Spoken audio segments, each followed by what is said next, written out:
ಹೆತ್ತ ಮಗ ಒಂದು ಹುಡುಗಿನ ಪ್ರೀತಿ ಮಾಡ್ತಿದ್ದಂತ.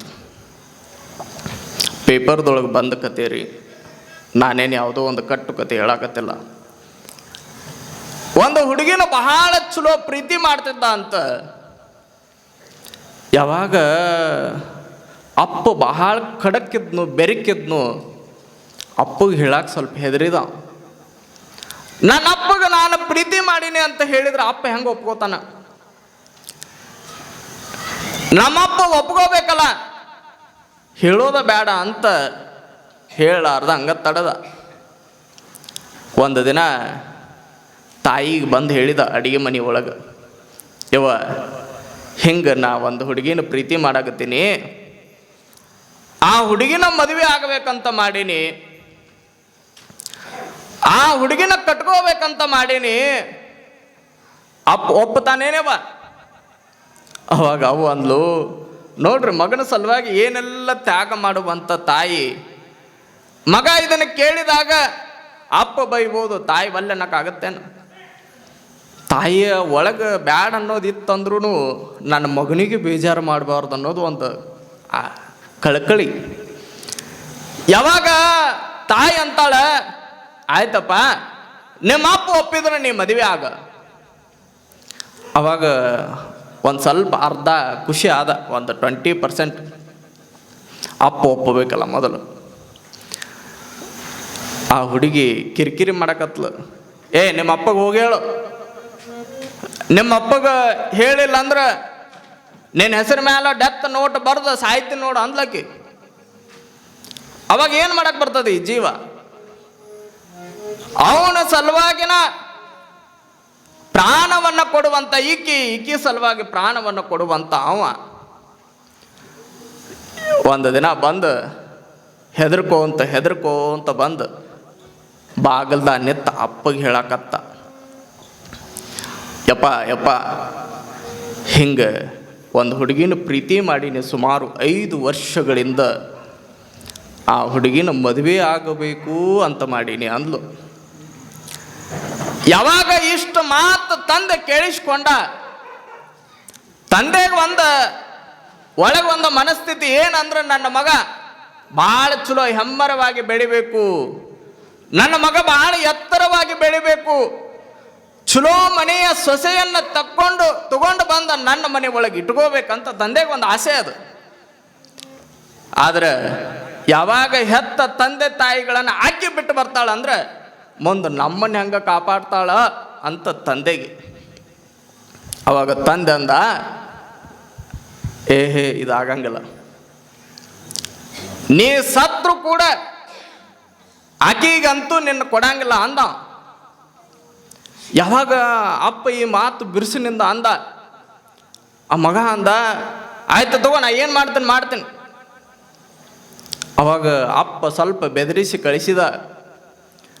ಮಾರನೇ ದಿನ ತಂದೆಯನ್ನು ಕೊಲ್ಲುವ ಪ್ಲ್ಯಾನ್ ಮಾಡಿದ ನೋಡ್ರಿ. ಹೊತ್ತು ಆತನ ಸಣ್ಣವಿದ್ದಾಗಿಂದ ಎತ್ತರವಾಗಿ ಬೆಳೆಸಿ, ಶಾಲೆ ಫೀಸ್ ಕಟ್ಟಿ, ಬಟ್ಟೆ ಏನೇನು ಬೇಕು ಕೊಡಿಸಿ, 8 ಕೋಟಿ ಖರ್ಚಾಗೈತ ಅವನನ್ನು ಬೆಳೆಸಾಕ ತಂದೆ.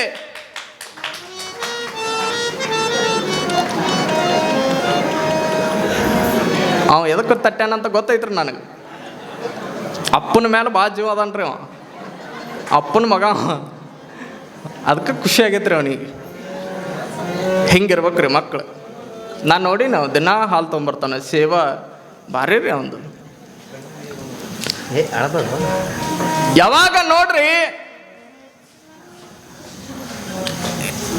ಅಪ್ಪ ಒಲ್ಲೆ ಅಂದ, ಅಪ್ಪನ ಕೊಲ್ಲಾಕ ಪ್ಲ್ಯಾನ್ ಮಾಡಿದ, ಎಲ್ಲ ತಯಾರಿ ಮಾಡಿದ, ಹೆಂಗೆ ಕೊಲ್ಲಬಹುದು ನಮ್ಮ ಅಪ್ಪನ ಅಂತ ವಿಚಾರ ಮಾಡಿ ಎಲ್ಲ ಕೊಟ್ಟಿರುವಂಥ ಅಪ್ಪನ ನೋಡ್ರಿ ನಮಗೆ ತುತ್ತು ಕೊಟ್ಟು ನಮ್ಮನ್ನು ಸಾಕಿ ಸಲುಹಿ ನಮ್ಮನ್ನು ಬಹಳ ಎತ್ತರವಾಗಿ ಬೆಳೆಸಿರುವಂಥ ತಂದೆ ತಾಯಿಗಳ ಯಾರೋ ಒಬ್ಬಕ್ಕೆ ಮುತ್ತು ಕೊಡೋಳು ಬಂದಾಗ ತುತ್ತು ಕೊಟ್ಟವ್ರು ಮರೆಯೋಕ್ಕಾಗತ್ತೇನ್ರಿ? ಸಾಧ್ಯನೇ ಇಲ್ಲ. ಯಾವಾಗ ತಂದೆ ತಾಯಿ ಈತನ ಬೆಳವಣಿಗೆಯನ್ನು ವಿಚಾರ ಮಾಡಕತ್ತಾರ, ಅಪ್ಪ ಸ್ವರ್ಗಾಕತ್ತಾನ. ಯಾಕಂದ್ರೆ ನನ್ನ ಮಗ ಇಂಥ ವಿಚಾರ ಮಾಡ್ಯಾನಲ್ಲ, ನನ್ನ ಮಗನ ತಲೆ ಒಳಗೆ ಇಂಥ ವಿಚಾರ ಬಂದುವಲ್ಲ ಅಂತ ಒಂದು ಕಡೆ ಬೆಟ್ ಹಿಡ್ದಾನ. ಆದ್ರೆ ಮಗ ಅಪ್ಪನ ಕೊಲ್ಲಾಕ ಪ್ಲ್ಯಾನ್ ಮಾಡಿ ಒಂದು ವಿಷದ ಬಾಟಲ್ ತಗೊಂಡು ಬರ್ತಾನೆ. ವಿಷ ಬಾಟಲ್ ತಗೊಂಡು ಬಂದು ಅಪ್ಪ ಉಣ್ಣುವಂಥ ಪ್ರಸಾದದೊಳಗೆ ತಾಯಿಗೆ ಗೊತ್ತಾಗ್ಲಾರ್ದಂಗೆ ಆ ವಿಷವನ್ನು ತಟ್ಟೆ ಒಳಗೆ ಹಾಕಿರುವಂಥ ಘಟನೆಯನ್ನು ಇತ್ತೀಚಿನ ದಿನಮಾನದೊಳಗೆ ನೋಡಿವಿ ನಾವು. ಹೆತ್ತ ತಂದೆ ತಾಯಿಗಳನ್ನ ಬಿಡದೇ ಇರೋರು ಗುರು ಬಿಡ್ತಾರೇನ್ರಿ? ಬಹಳ ಚಲೋ ನಮ್ಮನ್ನ ಸಾಕಿ ಸಲುಹಿ ನಮ್ಮನ್ನು ಬಹಳ ಎತ್ತರವಾಗಿ ಬೆಳೀಲಿ ಅಂತ ಬಯಸಿದವರ ಮುಂದೆ ಯಾರೋ ಒಬ್ಬಕ್ಕಿನ ಮೆಚ್ಚಿಕೊಂಡು ತಂದೆ ತಾಯಿಗಳನ್ನು ಕೊಲ್ತೀವಲ್ರಿ ಮನುಷ್ಯರೇ ನಾವು. ದುಡ್ಡು ಕೊಟ್ಟರೆ ಹೋಗಿ ಯಪ್ಪ ನಿನ್ನ ಸಲುವಾಗಿ ನಾವು ಉಪವಾಸ ಮಾಡಾಕತ್ತೀನಿ ಅಂತ ಉಪವಾಸ ಮಾಡಿ ದೇವ್ರಿಗೆ ನೈವೇದ್ಯ ಹಿಡಿಯೋದು ದೊಡ್ಡದಲ್ಲ. ಹೆತ್ತ ತಂದೆ ತಾಯಿಗಳ ಮನ್ಯಾಗ ಉಪವಾಸ ಇರೋದಂಗೆ ನೋಡಿಕೊಳ್ಳೋದು ಏನೈತಲ್ಲ ಅದು ದೊಡ್ಡದು.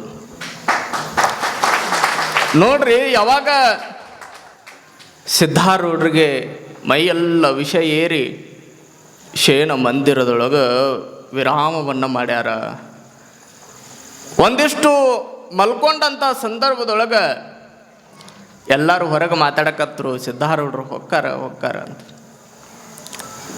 ಆವಾಗ ಸಿದ್ಧಾರೂಢರ ಲೀಲೆ ಬಲ್ಲವರಾರು ಒಂದು ಕಡೆ ಆ ಕಡೆ ಬಿಕ್ಕಿ ಬಿಕ್ಕಿ ಅಳಾಕತ್ತಾಳ. ರೂಮ್ ಒಳಗೆ ಕೂಡಿ ಹಾಕ್ಯಾರ, ಕಿಲಿ ಹಾಕ್ಯಾರ, ಹುಚ್ಚಿ ಆಗ್ಯಾಳ.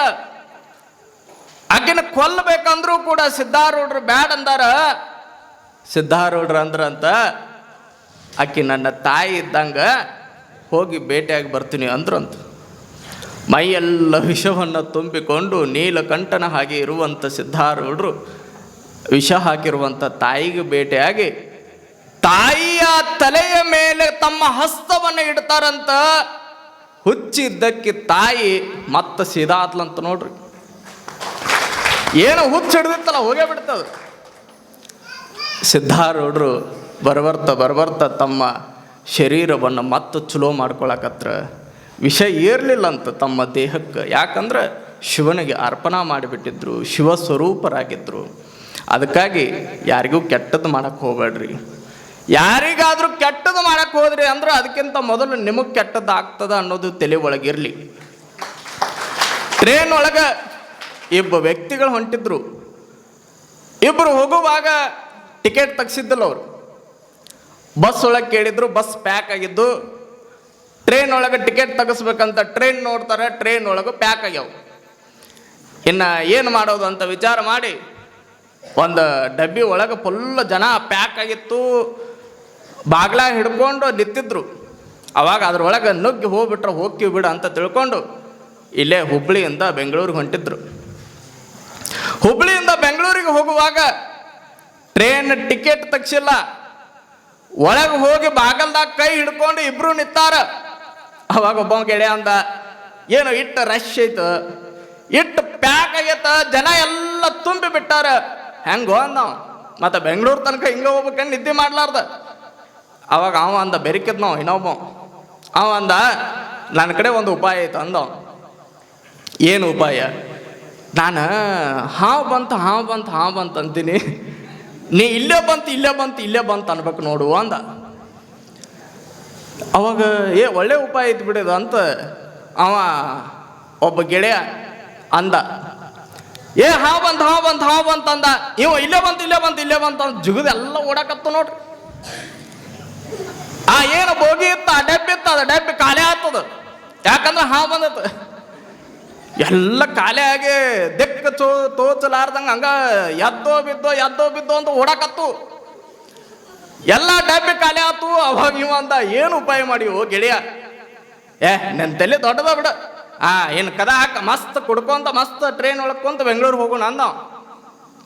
ಅವಾಗ ಎಲ್ಲ ಸೀಟ್ ಖಾಲಿನ ರೀ, ಮತ್ತೆ ಇಡೀ ಡಬ್ಬಿನ ಇವ್ರದ ಅದು.